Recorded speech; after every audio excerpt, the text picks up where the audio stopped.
بسم اللہ الرحمن الرحیم۔ علم الصرف کا جو سبق ہم پڑھ رہے تھے اس میں یہ بات تھی کہ ہم مضارع کا صیغہ وہ ماضی سے کیسے بنائیں گے۔ جیسا کہ میں نے عرض کیا تھا کہ جو مضارع کا صیغہ ہوتا ہے یہ فعل ماضی کے صیغہ سے ہی بنتا ہے۔ اس کی ایک مثال میں نے یہاں پر لکھی ہے اور ہم اس کی کچھ مشق بھی یہاں پر آگے کریں گے۔ اب جیسے ضربہ ہے تو ضربہ سے صیغہ بنے گا یضربو۔ تو اس کا طریقہ یہ ہے کہ آخری حرف پر پیش دے دیں گے، آخری حرف پر پیش دے دیں گے یعنی ضمہ، اور اس کے شروع میں نے آپ لوگوں کو بتایا تھا کہ 4 حروف جن کا مجموعہ اتین آتا ہے ان میں سے کوئی ایک حرف جب شروع میں لگ جاتا ہے تو یہ مضارع بن جاتا ہے۔ لیکن واحد مذکر غائب جیسے ضربہ ماضی میں تھا، تو جب واحد مذکر غائب مضارع میں بنے گا تو اس کے شروع میں یا لگا دی جاتی ہے، اس کے شروع میں یا لگا دی جاتی ہے اور دوسرے حرف کو ساکن کر دیا جاتا ہے، اور تیسرے حرف کی حرکت بدلتی رہتی ہے۔ یہاں پر اس کی حرکت زیر کے ساتھ ہے، وہ ہمیں معلوم ہو جاتا ہے کہ ہم یہاں پر زبر لگائیں گے، زیر لگائیں گے یا پیش لگائیں گے، وہ ہمیں اس کی ڈکشنری سے، اس کی لغت سے پتہ چلتا ہے، اور کچھ اس کے اصول اور قواعد بھی ہیں، اس کو ہم آگے مزید تفصیل سے دیکھیں گے۔ اب یہ صیغہ جو تھا واحد مذکر غائب کا ضربہ، اس سے یہ ماضی کا صیغہ ہے، اس سے مضارع کا صیغہ بنا یضربو۔ یضربو جس طرح یہ واحد مذکر غائب کا صیغہ تھا اور یہ فعل ماضی کا تھا، تو اسی طرح یہ ہوا واحد مذکر غائب فعل مضارع۔ اب ماضی کا ترجمہ، ماضی کے صیغے کا ترجمہ ہم ماضی کے ساتھ کرتے تھے، ضربہ مارا اس ایک مرد نے، تو یہ یضربو میں ہوگا مارتا ہے یا مارے گا وہ ایک مرد۔ جیسا کہ میں نے آپ کو بتایا تھا کہ مضارع کے اندر حال کا ترجمہ بھی ہوتا ہے اور جمع کا مستقبل کا ترجمہ بھی ہوتا ہے، یعنی مضارع کے اندر حال کا ترجمہ بھی ہوتا ہے اور مستقبل کا ترجمہ بھی ہوتا ہے۔ تو یضربو اس کا ترجمہ حال کے ساتھ ہم کریں گے کہ مارتا ہے وہ ایک شخص، اور مستقبل کے ساتھ ہم اس کا ترجمہ کیا کریں گے، مارے گا وہ ایک شخص۔ اب باقی صیغے اسی سے آگے بنتے چلے جائیں گے۔ اب یہ یضربو ہے، یضربو کا جب ہم تثنیہ بنائیں گے تو اس کے آخر میں الف اور نون لگا دیا جاتا ہے۔ الف اور نون یہ تثنیہ کی علامت ہوتی ہے۔ الف اور نون کس کی علامت ہوتی ہے؟ تثنیہ کی۔ اب یہاں پر یضربو سے یضربانی، اصل تو با کے اوپر پیش ہے، لیکن الف کی مناسبت سے اس کے شروع میں زبر دے دی گئی، فتحہ دے دیا گیا، اس لیے کہ الف کے جو مناسب حرکت ہے وہ کون سی ہے؟ زبر کی۔ تو یضربانی اس سے بن گیا۔ اور یہ بات ہم پہلے کئی دفعہ پڑھ چکے ہیں کہ واو اور نون یہ جمع کی علامت ہوتی ہے۔ واو اور نون کس کی علامت ہوتی ہے؟ جمع کی۔ تو یضربو سے ہی بنے گا یضربونا، واو اور نون اس کے آخر میں لگا دیا گیا، اس کو ہم نے پڑھا یضربونا۔ چونکہ آخر میں ہم نے واو اور نون کا اضافہ کیا ہے تو واو کی مناسبت سے جو حرکت ہے وہ ضمہ ہی ہے، تو لہٰذا ہم نے اس کو تبدیل نہیں کیا، اس لیے کہ یہ اس کے مناسب ہی ہے۔ اب یہ صیغہ ہوا واحد کا، یہ صیغہ ہوا تثنیہ کا، اور یہ صیغہ ہوا جمع کا۔ اب ہم اس کے ساتھ تھوڑی سی مشق کرتے ہیں فتحہ کے ساتھ۔ جس طرح یہ ضربہ ہے اسی طرح یہ فتحہ ہے، لیکن اس میں ایک بات کا خیال ہم یہ رکھیں گے، جیسے یہ را کے نیچے ہم نے کسرہ دے دیا، فتحہ میں جو تا ہے اس کے اوپر ہم زبر دیں گے، کسرہ نہیں دیں گے۔ اب اس کی ہم گردان پڑھیں گے، فتحہ سے کیا بنے گا؟ یفتحو، تا کے اوپر زبر دیں گے، فتحہ سے کیا بن گیا؟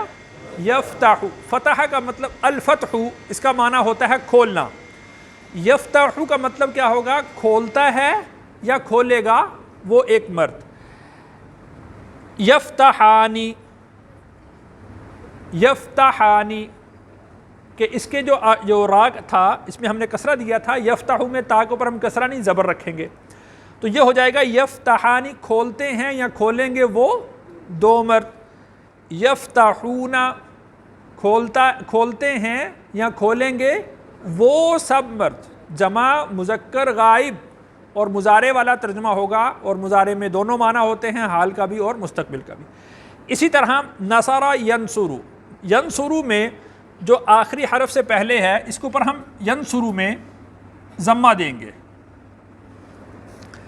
اب نصرہ سے ہم مضارع بناتے ہیں، نصرہ سے کیا بن گیا؟ ینصرو۔ اب اس کا تثنیہ بنائیے، ینصرو سے ینصرانی، اور اس کا جمع بنائیے ینصرون۔ اچھا اسی طرح ہم جعل سے بناتے ہیں، جعل اور فتح دونوں ایک طرح سے ہوں گے، یعنی اس کا جو تا ہے اس کے اوپر ہم زبر رکھیں گے، یعنی جہاں پر یہ یضربو میں زیر ہے تو جعل کے جو عین کلمہ ہوگا اس کے اوپر ہم زبر ہی رکھیں گے۔ اب جعل سے صیغہ بنے گا یجعلو، اس کا تثنیہ کا صیغہ بنے گا یجعلانی، اور جمع کا صیغہ بنے گا یجعلون۔ تو اسی طریقہ سے اس کے باقی آگے صیغے انشاءاللہ ہم بنائیں گے۔ علم النحو کی طرف آتے ہیں۔ فعل کی کل 8 علامتیں ہیں، کل ہم نے 4 علامات اس کی پڑھی تھی۔ 5ویں علامت یہ ہے کہ اس کے ساتھ ضمیر متصل ہو، جیسے ضربتو، جیسے ضربتو۔ یہ جو ضربتو ہے نا اس میں انا کا معنی ہے، انا میں، یہ ضمیر متصل ہے کہ ضربتو کا مطلب ہوا میں نے مارا، تو یہ جو میں نے کا جو لفظ ہے تو یہ ضمیر ہے جو اس کے ساتھ لفظ کے ساتھ ہی متصل ہے، ملی ہوئی ہے، تو یہ بتا رہی ہے کہ اس میں کام کرنے والا فاعل اس کے اندر ہی موجود ہے، اس کے ساتھ ہی اٹیچ ہے۔ دوسری، آخر میں تائے ساکن ہو، جیسے ضربت۔ جب ہم نے اسم کی علامات پڑھی تھی تو وہاں پر میں نے یہ بتایا تھا کہ اسم کی علامت یہ ہے کہ اس کے آخر میں تائے متحرکہ ہوتی ہے، گول تا، اس کے آخر میں کیا ہوتی ہے جی؟ تائے متحرکہ، گول تا ہوتی ہے۔ اور فعل کی علامت یہ ہے کہ اس کے آخر میں گول تا نہیں آئے گی کبھی بھی، اس کے آخر میں یہ تا ہوگی، اس کو یہ متحرک بھی ہو سکتی ہے اور ساکن بھی ہو سکتی ہے۔ یہاں پر اس کی علامت یہ ہے کہ اس کے آخر میں تا ساکن ہو، متحرک جو ہے وہ ضمیر متصل بن جائے گی، یہ اس کی تا ساکن اس کے آخر میں ہو۔ 7ویں علامت اس کی یہ ہے کہ امر ہو، اس لیے کہ جو فعل ہے وہ 4 طرح سے ہے، فعل ماضی، مضارع، امر اور نہیں۔ تو فعل امر کا ہونا یہ فعل ہی کی علامت ہے جس میں آپ کسی کو کام کے کرنے کا حکم دے رہے ہیں۔ مثال کے طور پر یہاں پر ہوگا اضرب، اب اس کے ساتھ مثال کے طور پر یہ ضربہ سے امر بن گیا اضرب، اضرب کا مطلب ہوگا تو مار۔ اب فتح سے یہ بن جائے گا افتح، افتح کا مطلب کیا ہوگا؟ تو کھول۔ نصرہ کا مطلب ہوتا ہے مدد کرنا، یہاں پر آئے گا انصر، تو مدد کر۔ جعل سے بنے گا اجعل، جعل کا مطلب ہوتا ہے بنانا، اجعل کا مطلب کیا ہوگا؟ تو بنا، تو یہ امر آ جائیں گے۔ تو امر ہونا یہ بذات خود فعل کی ایک علامت ہے۔ اسی طرح نہیں ہوگا، نہیں بنے گا لا تضرب، تو نہ مار، لا تضرب تو نہ مار۔ افتح سے بنے گا لا تفتح، تو نہ کھول۔ انصر سے آ جائے گا لا تنصر، تو مدد نہ کر۔ اجعل سے آ جائے گا لا تجعل، تو نہ بنا۔ یہاں پر یہ دیکھیے کہ کل ہم نے قرآن مجید کی سورۃ بقرہ کی آیت نمبر 20 یا 21 میں پڑھا تھا کہ فلا تجعلوا، فلا تجعلوا، فا تو حرف ہو گیا، حرف عطف ہے، تو لا تجعلوا، لا کا مطلب ہوا نہیں، تجعلوا واو آخر میں آ گیا نا، واو اور الف، تم نہ بناؤ۔ اجعل کا مطلب ہوتا ہے تو بنا، لا تجعل کا مطلب ہوتا ہے تو نہ بنا۔ تو وہاں پر جمع تھا کہ فلا تجعلوا للہ اندادا، کہ تم اللہ کے ساتھ کسی کو شریک نہ بناؤ۔ جی بسم اللہ الرحمن الرحیم۔ آج ہم سورۃ البقرہ کی آیت نمبر 23 کو پڑھیں گے۔ واو کا مطلب اور، ان کا مطلب اگر۔ یہ آپ یاد رکھیں، جیسے واو کا مطلب یاد رکھا ہے کہ اس کا مطلب اور ہوتا ہے، تو ان کا مطلب کیا ہوتا ہے؟ اگر۔ اور اگر کنتم، تم ہو، کنتم کا مطلب تم ہو، فی کا مطلب میں، ریبن کا مطلب شک، مما اس چیز سے، نزلنا ہم نے نازل کیا۔ یہ دیکھیے نا، جیسے ضربتو ضربنا میں آتا تھا، ضربنا کا مطلب کیا تھا؟ ہم نے مارا۔ تو نزلنا کا مطلب ہم نے اتارا، ہم نے نازل کیا۔ علا کا مطلب پر، وہ الا کا مطلب ہوتا ہے کی طرف، علا کا مطلب ہوتا ہے پر۔ عبدینا، عبد کا مطلب بندہ، نہ ہمارے۔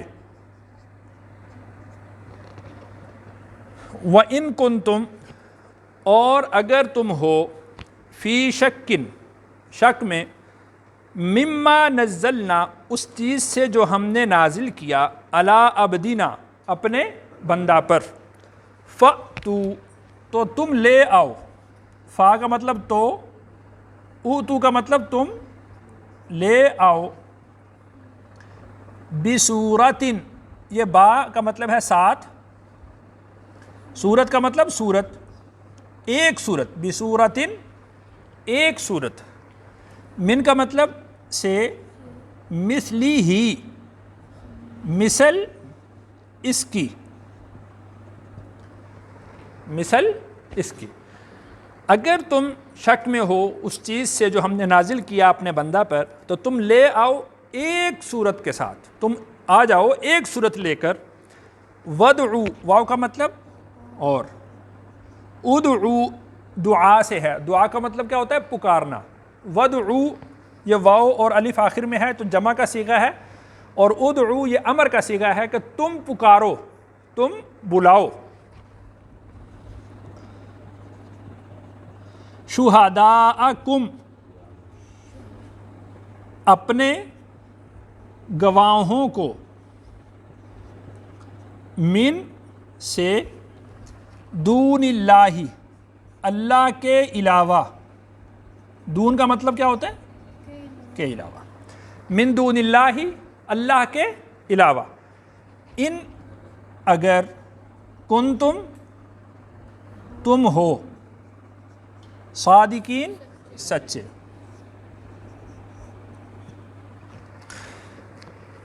تب ترجمہ ہوا، اور اگر تم ہو شک میں اس چیز سے جو ہم نے نازل کیا اپنے بندہ پر، تو تم لے آؤ ایک صورت اس کی مثال سے، اور تم بلاؤ اپنے گواہوں کو، گواہوں سے مراد جو تمہارے پاس حاضر رہتے ہیں، جن کو تم اپنے سامنے رکھتے ہو، یعنی اپنے معبودوں کو، من دون اللہ اللہ کو چھوڑ کر، ان کنتم صادقین اگر تم سچے ہو۔ اس سے پچھلی آیت میں اللہ تعالیٰ نے ارشاد فرمایا تھا، یا ایھا الناس اعبدوا ربکم الذی خلقکم، کہ اے لوگو تم عبادت کرو اپنے اس رب کی کہ جس نے تمہیں پیدا کیا۔ تو اس میں توحید کی دعوت تھی اور اس کے ساتھ ساتھ اس کی دلیل بھی بیان کر دی تھی۔ تو اس آیت سے اللہ تعالیٰ نے رسول اللہ صلی اللہ علیہ وسلم کی رسالت کا ذکر کیا ہے، اور رسالت کے لیے معجزہ کی ضرورت ہوتی ہے، اور قرآن رسول اللہ صلی اللہ علیہ وسلم کے معجزات میں سے سب سے افضل، سب سے بڑا اور قیامت تک جاری رہنے والا معجزہ ہے، جس کو اللہ تعالیٰ نے یہاں پر بطور دلیل کے ذکر کیا ہے۔ دیکھیے کہ قرآن مجید کے مخالف ہر زمانہ میں بڑی تعداد میں رہے ہیں، لیکن آج تک کسی کے اندر یہ جرت نہیں ہوئی کہ وہ قرآن کا مقابلہ کرے اور کوئی ایک صورت بنا کر لے آئے۔ اللہ تعالیٰ نے یہ دعویٰ 3 طرح سے دہرایا ہے، بنی اسرائیل میں، سورۃ ہود میں، سورۃ یونس میں، سورۃ بقرہ میں، کہ اگر تم اس پورے قرآن جیسا قرآن بنا سکتے ہو تو قرآن بنا لو، اور اگر پورے قرآن جیسا نہیں ہے تو ایک جگہ پر اللہ نے ارشاد فرمایا بعشر سور مثلی، اس کی مثل 10 صورتیں بنا لو، اور پھر ارشاد فرمایا کہ فأتوا بسورۃ من مثلی، اس طرح کی ایک صورت بنا لو۔ تو آپ دیکھیے کہ آج تک، اب 1445 ہجری چل رہا ہے، 1445 ہجری یعنی 1445 سال گزر چکے ہیں، اور یہ جو آیات ہیں اللہ تعالیٰ نے یہ مکہ کے اندر نازل فرمائی تھیں مشرکین مکہ سے، تو ہجرت کو 1445 سال ہو گئے، تو آج تک کوئی بھی اس کے مقابلے میں کوئی کلام پیش نہیں کر سکا۔ تو یہ اس بات کی دلیل ہے کہ رسول اللہ صلی اللہ علیہ وسلم اللہ کے پیغمبر ہیں، اللہ کے رسول ہیں، اس لیے کہ جس پیغمبر کا جو معجزہ ہوتا ہے وہ اس کی نبوت کی دلیل ہوتا ہے۔ تو اگر کسی آدمی کے اندر یہ جرت نہیں ہو سکی کہ وہ اس طرح کے کلام بنا کر لا سکے، تو اس سے یہ بات واضح طور پر معلوم ہوتی ہے کہ یہ رسول اللہ صلی اللہ علیہ وسلم کا زندہ و جاوید معجزہ ہے، اور قیامت تک یہ رہے گا، اور رسول اللہ صلی اللہ علیہ وسلم اللہ کے پیغمبر اور اللہ کے رسول ہوں گے۔ اس میں پھر ایک اور بات دیکھیے کہ مکہ کے اندر رسول اللہ صلی اللہ علیہ وسلم کے حامی، رسول اللہ کے مددگار وہ تھوڑے تھے۔ اب یوں سمجھ لیجئے کہ آپ علیہ الصلاۃ والسلام نے ان لوگوں کی پرواہ نہیں کی کہ میرے مخالف کون ہیں، وہ سردار ہیں، ان کی تعداد زیادہ ہے، دعویٰ آپ علیہ الصلاۃ والسلام نے وہاں پر پیش کر دیا، لیکن ان لوگوں نے مختلف حربے اختیار کر کے، مختلف طریقے اختیار کر کے رسول اللہ صلی اللہ علیہ وسلم کی دعوت کو دبانے کی کوشش تو کی ہے، لیکن آپ علیہ الصلاۃ والسلام کے اس دعویٰ کے مقابلے کے اندر وہ کوئی کلام پیش کرنے سے ہمیشہ سے قاصر رہے ہیں، کبھی انہوں نے یہ کوشش نہیں کی کہ ہم اس طرح کا کلام پیش کر سکیں۔